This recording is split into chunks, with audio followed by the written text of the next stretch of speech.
যে কলঙ্কি আমার মাথার উপর কলঙ্কে ঢাকা হয়ে গেছে, সেই কলঙ্কি আমি দেখতে চাই না।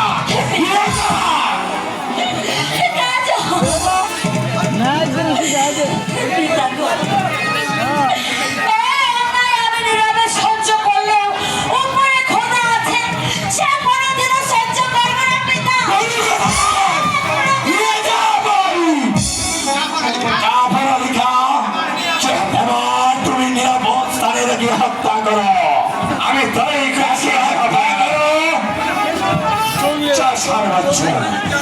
ভ্রমণ হয়ে শাহজাদের সঙ্গে প্রেম প্রীতি ভালোবাসা এই মুহূর্তে আমার এই শালীনতার বাড়ি আমি তার কাছে চাই ঢুকিয়ে দেব।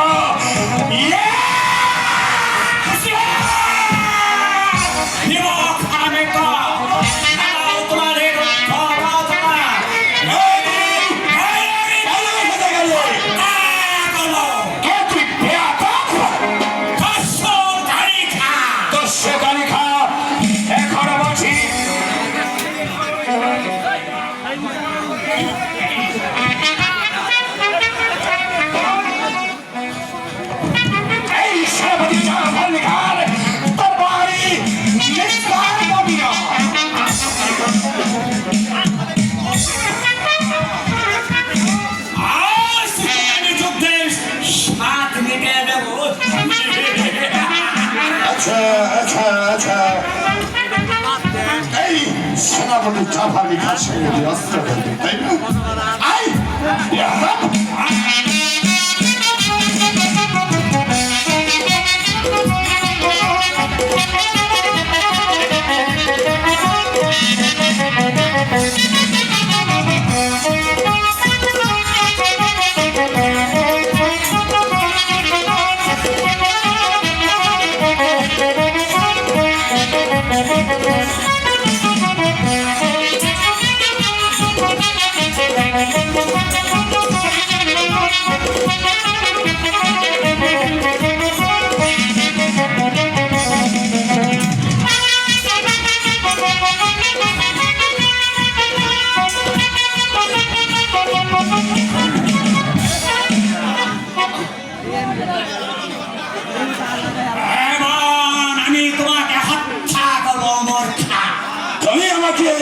করতে চাও কালিকা?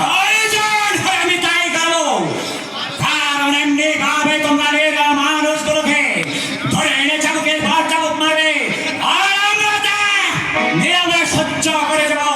না না না, আমি কাপড়ে হতে দেবো না, আমি সহ্য করবো না। যে নিরাময় করে ধরে চাবুকের পর চাবুক মেরেছ, সেই চাবুক আমি কেড়ে নিই, পাটা তোমার পিঠে বসে রাখো। এসো এসো এসো এসো আগুন আসো তুমি, এসো। আমি তোমাদের সাথে চিরতরে দেখছি।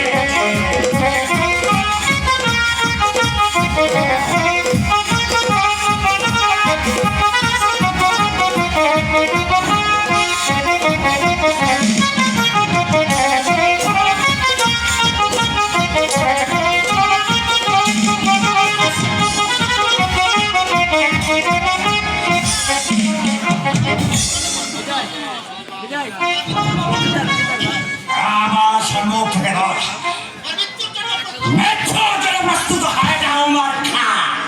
আমাকে তুমি ক্ষমা করো কালিকা, এই আমি চলে গেলাম।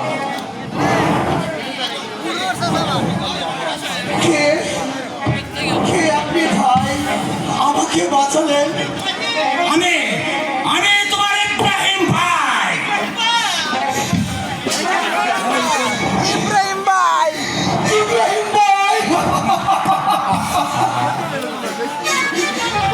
ভাইজান। কেঁদো না ভাই, আর কেঁদো না। এসো, আমি তোমাকে মুক্ত করে দিয়েছি। তুমি রেখাকে নিয়ে এই রাজ্য ছেড়ে চলে যাবে। লেখাকে আমি কোথায় পাবো ভাইজান? লেখা তো আজ বন্দি। এসো, তোমাকে আমি প্রাসাদের বাইরে রেখে আমি রেখাকে মুক্ত করে আসছি। কিন্তু মনে রেখো, রেখার সাথে তুমি কোনোদিন বেইমানি করতে পারবে না।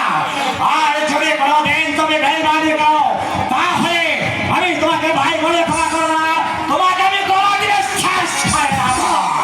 ভাইজান না, আমি লেখার সাথে বেইমানি করবো না। লেখাকে আমি খুব প্রাণ দিয়ে ভালোবাসি।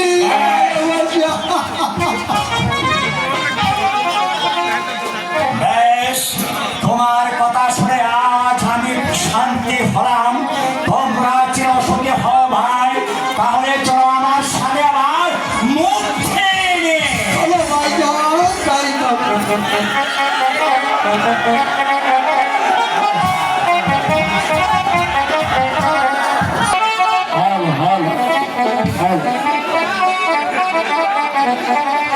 আরে এত কষ্ট পাইতাম না, এত কষ্ট পাইতাম না, তোমার ভালো বাসা পাইলে এত নষ্ট হইতাম না।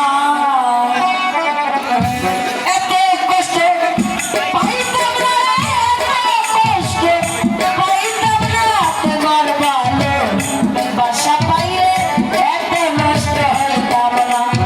তোমার ভালো বাসা পাইলে এত নষ্ট হইতাম না। আমি এত কষ্ট পাইতাম না, এত কষ্ট পাইতাম না, তোমার ভালো বাসা পাইলে এত নষ্ট হইতাম না। তোমার ভালো বাসা পাইলে এত নষ্ট হইতাম না।